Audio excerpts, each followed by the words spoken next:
आज 30-32 वर्षाचा मुलगा झालेला आहे. त्याच्यामध्ये कधीही आमच्यात वाद नाही. आम्ही सगळे सांप्रदायिक पंथातले आहोत. रात्री व्यवस्थित गप्पा मारल्या. सकाळीही त्यानं पहाटे 3:30 वाजता अभिषेक केला. रुद्राभिषेक आज प्रदोष आहे आणि माझा पूजा चालू व्हायच्या अगोदर तो आला पटकन नेहमीसारखं कॅम्पसला निघून गेला. संपला. वाद नाही किंवा काहीच नाहीये.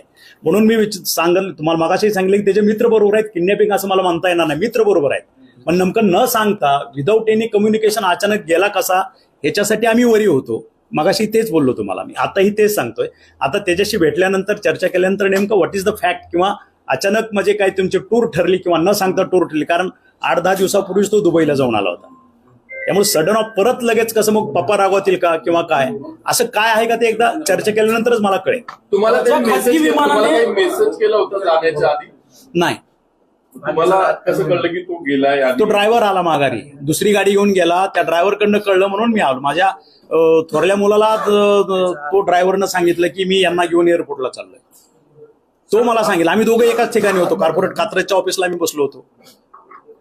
असं काही जे खासगी विमानाने जे गेलेले आहे क्षेत्रांना वेटीस धरली गेली अजिबात नाही. अजिबात तासाभरात किडनॅपिंगचा गुन्हा पण दाखल केला ना. नाही, ठीक आहे ना, समजेल ना. झाले नाही साहेब, पण तासाभरात गुन्हा पण दाखल केला त्यांनी. ठीक आहे ना. आता जे काही वरी एक बाप म्हणून जे काही एक कॉशियस होणं गरजेचं आहे ते झालं. असं पोलिसाच्या पद्धतीने करतील.